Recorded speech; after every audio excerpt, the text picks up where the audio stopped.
Welcome back to FineScale Modeler Weekly. We have another episode full of new model kits and a lot more. We'll start this episode off with two new Tankcraft series books, Nashorn Self-Propelled Tank Destroyer and Stug 3 Assault Gun. Both are written by Dennis Oliver and published by Casemate. Both books have 12 pages of full-color illustrations depicting 24 different vehicles and their markings, histories of the formations that operated each vehicle, technical analysis and list of modifications, and a gallery of model kits in available scales. As the author of more than 20 books on World War II armored vehicles, Dennis Oliver is highly regarded by military historians and modelers for his technical information, historical context, and high-quality illustrations. These books are a helpful addition to any modeler's World War II reference collection. Next up are reissues of the 196th scale H16 transporter and the 104th scale Lockheed P2V7 Neptune from Atlantis. The H16 transporter has 59 pieces. It is molded in silver and clear and measures 9 3/4 inches long. The transporter features movable rotors and an operating cargo door and includes a swivel display stand, decal sheet, and collectible trading card. The Lockheed P2V7 Neptune has 57 pieces. It's molded in blue and clear, measures 10 3/4 inches long, is the Operation Deep Freeze version, and comes with a decal sheet and collectible trading card. The molds look crisp down to the raised rivets and flight control surfaces, though please be aware there is some flash you'll have to take care of before assembly. It's way less than previous versions, but is still present. For those nostalgic for kits from their childhood or who missed their chance to purchase them in the past, Atlantis gives you another chance to get your hands on these kits that haven't been available since the mid-1990s. Coming in fast is the 124 scale Jaguar XJ 220 race car by Italeri. This kit was a new tool in 1992, saw new parts in 2021, as well as in this year's release. The first production car was manufactured in 1991 and is known for being lightweight and extremely powerful. A version was also developed for motorsports, participating in several GT races, including the famous 24 Hours of Le Mans. Going under the hood, there's the engine halves, timing cover, turbochargers, intake manifold, valve covers, and timing belt. Next up is the transmission frame, engine compartment walls, crossbar brace, rear axle shafts, disc brakes, and side air intakes. The front suspension consists of upper and lower wishbone assemblies, left and right splined hubs, disc brakes, and tie rod assembly.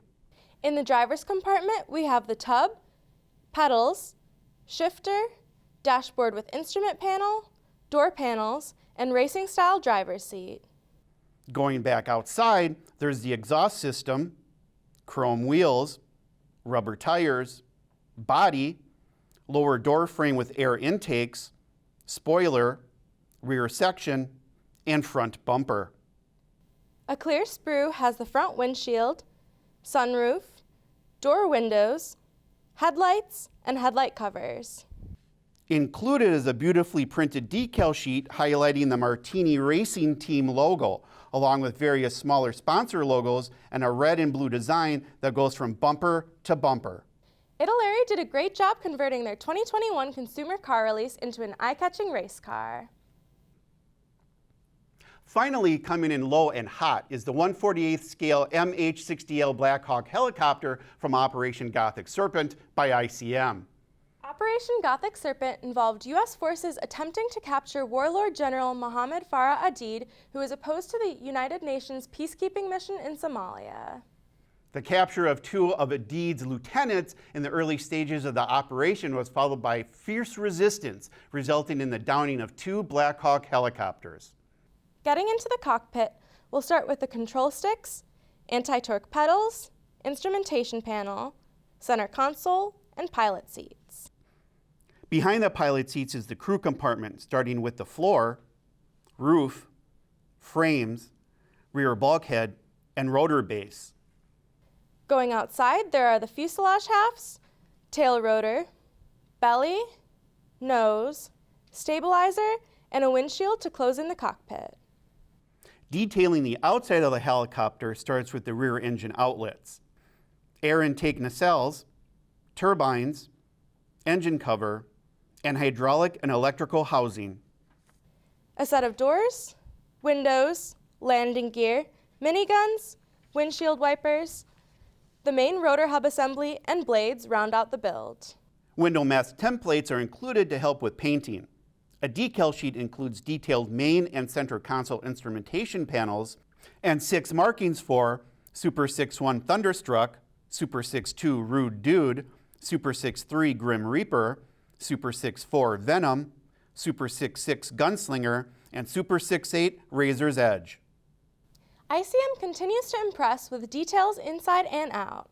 From the cockpit instrumentation panels to raised rivet details on the body halves, this kit is not to be missed.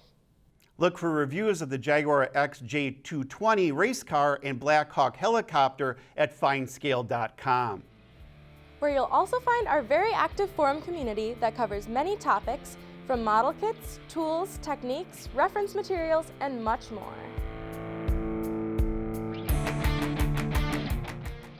A number of contributors over the years, including Nico Serratos, who is our Gundam expert, have talked about using lighter fluid as a means to remove enamel pinwashes.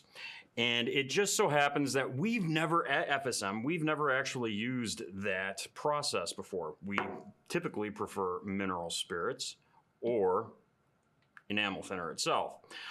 So what I thought we would do is go ahead and experiment and see how well it actually works. I have some Tamiya panel line accent color here, and we can go ahead and put it on, let it dry thoroughly, and then we'll go ahead and compare how the lighter fluid works as opposed to these other 2 products. I did clear coat this part so the pin wash flows nice and easily. The clear that I used is Tamiya acrylic clear. Like I said, I'm just gonna apply this maybe a little bit messily, just so that we've got some stuff to clean up. Ooh. Oh my. Tim put a big old splotch down there on the work mat. It's a good advertisement for using a work mat. All right, so, we got some mess here. So we'll let this dry down completely. That's the important thing about using these kind of washes. Make sure that it completely dries before you try to remove it with any of these products. I'm gonna take a cotton swab and the mineral spirits and I will just, work away on one side here. Look at that. See how easy that was? Just clean that right off. Don't have to work it hard. Just rub it enough to get the enamel to come off. And you can see how easily the mineral spirits does that job. I can clean up that line right there. Look at that. So up here I use the mineral spirits. We could do more, but I think you guys probably get the idea. Now let's use the enamel thinner. This is a old can of Testers. How easily that just takes that right off. The enamel thinner just comes off. It's not really affecting the acrylic underneath, the acrylic clear. Now, if I laid into it, I might, be able to start rubbing off the clear, but I'm not. Again, nice light touch. You can see how that enamel thinner is just cleaning that right up. So both of these I have at my workbench. Now, in my garage, I have some lighter fluid. So let's go ahead and use the lighter fluid on the other side and see how that pans out for us. I'm not saying that it's not gonna work, because I know that Nico and a lot of other people use it, but I never have. It's probably not the best way to apply it, although, no, you know what? That's not bad. I didn't have to put it into a dish or anything. I'm gonna come right right here. I'm gonna hit this big spot because I was a mess, just an absolute mess. Well, it's definitely taking it off. It's actually doing the job. Now, yeah, I mean, it's cleaning it up. I'm not sure if I like how it's cleaning it up. It's doing the job. To me, it seems that it leaves a little bit more, it leaves just like more streaking, more staining behind. Maybe I'm biased. Yeah, I think now maybe I'm using the wrong kind of lighter fluid. If I'm using the wrong kind of lighter fluid, then somebody let me know. Well, just a little quick work there. And you can see that on both sides, we were able to clean up my mess that I made. I don't know what to tell you. After that, it works. If you decide that you like this better, all you can do is, experiment and see if you like the lighter fluid method better than perhaps the mineral spirits or the enamel thinner. I think for me, I'll stick with the mineral spirits and enamel thinner, but it never hurts to give another product a try. Oh no, Tim's back with his computer again. It's nothing bad. Back in January, we relaunched the FSM Forum. And you can find the link to the FSM Forum in the description below.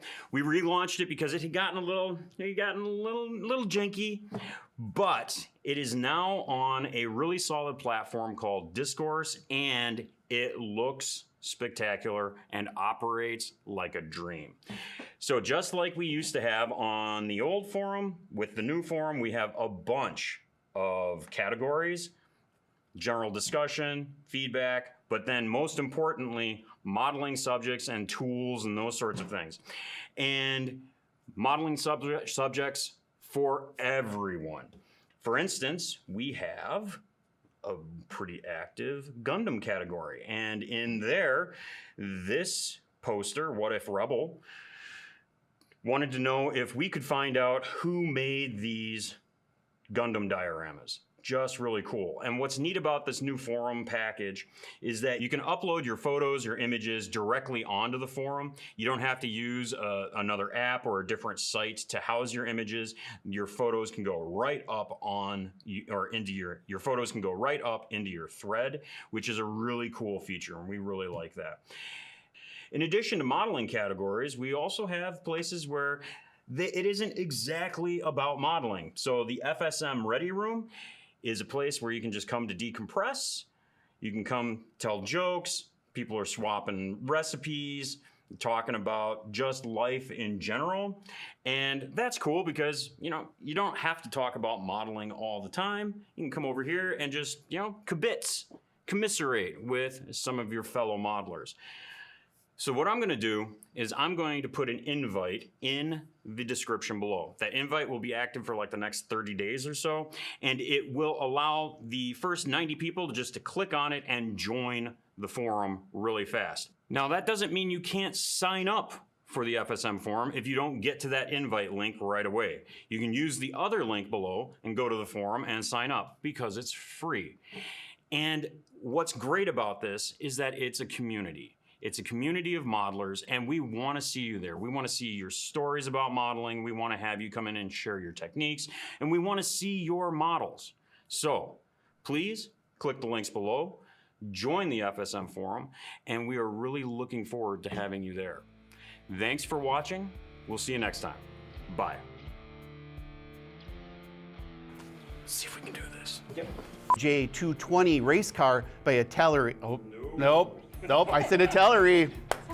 Oh, they're gonna get me now. Jaguar XJ 220 race car by a. I'm still gonna see it again. Italeri. All right. Come on, Jason, get it together. All right, Italeri. Participating in several GT races, including the famous 24 Hours of Le Mans. Le Mans? Oh, Le Mans. sorry. That's okay. We got through it. I didn't say Le Mans. I Le Mans! said The man. The man! This kit was a new. Nice. Okay. Great. You did that on purpose! I messed up. Oh, he got it, but not anymore. You're kind of taking the William Shatner way today. This kit was a new tool in 1992. All right.